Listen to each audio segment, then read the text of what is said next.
നമസ്കാരം. ശബരിമല സ്വർണ്ണപ്പാളി വിവാദം, ശബരിമലയിലെ സ്വർണ്ണക്കൊള്ള, അത് നിയമസഭയ്ക്കകത്തും പുറത്തും രാഷ്ട്രീയ ആയുധമാക്കി മാറ്റാനാണ് UDFന്റെ ഇപ്പോൾ തീരുമാനം. 2 ദിവസം വൈകിയാണെങ്കിലും UDFന് വിവേകം കൈവന്നിരിക്കുന്നു. ശബരിമലയിലെ ഈ കൊള്ള, പെരും കൊള്ള, ആ കൊള്ള സർക്കാരിനെതിരെയുള്ള രാഷ്ട്രീയ ആയുധമാക്കി മാറ്റാനുള്ള വലിയ സമര പരിപാടികൾക്ക് ഇപ്പോൾ കോൺഗ്രസും ഘടകകക്ഷികളും തീരുമാനിച്ചിരിക്കുന്നു. ഇന്ന് നിയമസഭയെ പ്രക്ഷുബ്ധമാക്കിയത് ശബരിമലയിലെ കൊള്ള തന്നെയാണ്. ദേവസ്വം മന്ത്രിയും മുഖ്യമന്ത്രിയും രാജിവെക്കുക, സർക്കാരിന്റെ ഒത്താശയോടെ നടന്ന, ദേവസ്വത്തിന്റെ ഒത്താശയോടെ നടന്ന കൊള്ളയാണെന്ന് പ്രതിപക്ഷം ആരോപിക്കുന്നു. അമ്പലത്തിലെ സ്വർണം കട്ടവർ അമ്പലക്കള്ളന്മാരെന്ന ബാനറാണ് പ്രതിപക്ഷം നിന്ന് നിയമസഭയിൽ ഉയർത്തിയത്.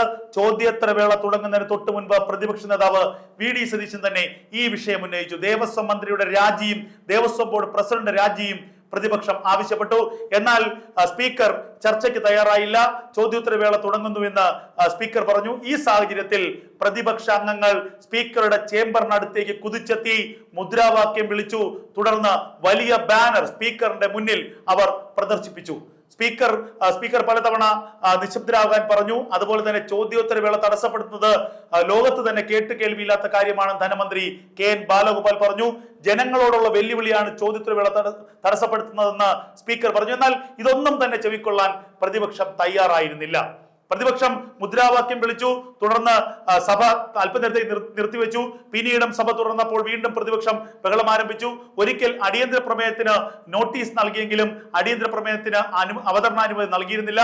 കോടതിയുടെ പരിഗണനയിലിരിക്കുന്ന കേസായതുകൊണ്ട് അവതരണാനുമതി നൽകാൻ കഴിയില്ലെന്നായിരുന്നു സ്പീക്കറുടെ നിലപാട്. എന്തായാലും സഭ വിട്ടിറങ്ങിയ പ്രതിപക്ഷം അതിരൂക്ഷമായ ആരോപണമാണ് സർക്കാരിനെതിരെ ഉന്നയിച്ചത്. അതായത് സർക്കാരിന്റെ അറിവോടുകൂടി, ദേവസ്വത്തിന്റെ അറിവോടുകൂടി, ദേവസ്വം ഉദ്യോഗസ്ഥരുടെ ഒത്താശയോടുകൂടിയാണ് ഉണ്ണികൃഷ്ണൻ നമ്പൂതിരി ശബരിമലയിലെ സ്വർണ്ണപ്പാളി ചെന്നൈയിലേക്ക് കടത്തിയത്. വളരെ ഗൗരവമുള്ള ആരോപണമാണ്. അതുകൊണ്ട് തന്നെ ഈ വിഷയം സഭയ്ക്ക് പുറത്ത് വലിയ ഒരു രാഷ്ട്രീയ വിവാദമാക്കി മാറ്റി, രാഷ്ട്രീയ കൊടുങ്കാറ്റാക്കി മാറ്റാനുള്ള നീക്കമാണ് ഇപ്പോൾ പ്രതിപക്ഷം ആരംഭിച്ചിരിക്കുന്നത്. ഈ വിവാദം വന്ന ആദ്യ 1-2 ദിവസം പ്രതിപക്ഷം പകച്ചു നിന്നു. അപ്പോൾ പലരും ചോദിച്ചു, എന്തുകൊണ്ടാണ് ഇത്രയും വലിയൊരു വിവാദം ഉണ്ടായിട്ട് പ്രതിപക്ഷത്തിന്റെ ഭാഗത്ത് നിന്ന് ഒരു പ്രതികരണവും ഉണ്ടായില്ല? എന്നാൽ K മുരളീധരനിലൂടെയാണ് ഈ വിഷയം കൃത്യമായി തന്നെ കോൺഗ്രസ് ഏറ്റെടുക്കുന്നത്. പ്രതിപക്ഷ നേതാവ് 1-2 തവണ പ്രതികരിച്ചുവെങ്കിലും K മുരളീധരൻ വളരെ ഗൗരവത്തോടു കൂടി ഇക്കാര്യത്തിൽ പ്രതികരിച്ചപ്പോഴാണ് കോൺഗ്രസിന്റെ ഒരു ശക്തമായ പ്രതികരണം പിന്നീട് ഉണ്ടായത്. പിന്നാലെ തന്നെ രമേശ് ചെന്നിത്തല ഈ വിഷയത്തിൽ 2 ദിവസം വാർത്താ സമ്മേളനം വിളിച്ചു. രമേശ് ചെന്നിത്തല വാർത്താ സമ്മേളനം വിളിച്ച് സർക്കാരിനെതിരെ ഈ വിഷയം കത്തിച്ചപ്പോൾ തന്നെ അതൊരു രാഷ്ട്രീയ വിവാദമായി മാറി. ഇപ്പോൾ ഇതാ വരുന്ന നിയമസഭാ തിരഞ്ഞെടുപ്പിന് മുൻപ് UDFന് കിട്ടിയ വലിയ രാഷ്ട്രീയമായ ആയുധമായി മാറിയിരിക്കുന്നു ശബരിമലയിലെ സ്വർണ്ണക്കൊള്ള. ശബരിമലയിലെ ആചാര ലംഘനം നടത്തിയ ഈ സർക്കാർ ഏറ്റവും ഒടുവിലായി അയ്യപ്പ സംഗമം നടത്തി, പമ്പയിൽ നടത്തി.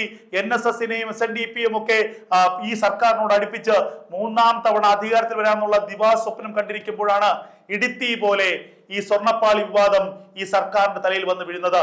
ദേവസ്വം ബോർഡിന്റെ അനാസ്ഥയാണെന്ന് പറഞ്ഞ് കൈ കഴുകിക്കളയാൻ പിണറായി പലതവണ ശ്രമിച്ചുവെങ്കിലും ഒടുവിൽ സർക്കാരിന്റെ ഉത്തരവാദിത്തത്തിൽ തന്നെയാണ് ഇത് എത്തിച്ചേരുന്നത്. സർക്കാരിന്റെ ബാധ്യതയിലേക്ക് തന്നെയാണ് ഇത് എത്തിച്ചേരാൻ പോകുന്നത്. എന്തായാലും ഈ വിഷയം ആളിക്കത്തിക്കുന്നതിലൂടെ ഹൈന്ദവ വോട്ടുകൾ തങ്ങളിലേക്ക് എത്തിക്കാമെന്നൊരു ചിന്തയാണ് കോൺഗ്രസിനും അതുപോലെ UDFനും ഉള്ളത്. വരുന്ന നിയമസഭാ തെരഞ്ഞെടുപ്പിന് മുൻപ് ഈ വിഷയം, ഈ ശബരിമലയിലെ സ്വർണ്ണപ്പാളി വിവാദം, ശബരിമലയിൽ കാലാകാലങ്ങളായി ഭക്തർ സമർപ്പിക്കുന്ന കോടിക്കണക്കിന് വിലയുള്ള അമൂല്യ വസ്തുക്കൾ പലതും അവിടെ നിന്ന് മോഷണം പോയിട്ടുണ്ട്. അതിനൊക്കെ സർക്കാരിന്റെ ഒത്താശയുണ്ട്.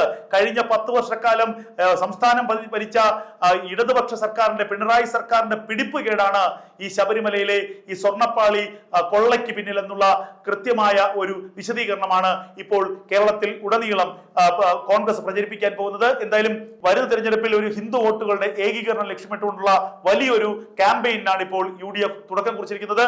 എന്തായാലും പിണറായിയുടെ ജാതകം ശബരിമല കുറിക്കുമെന്ന കാര്യത്തിൽ യാതൊരു തർക്കവുമില്ല.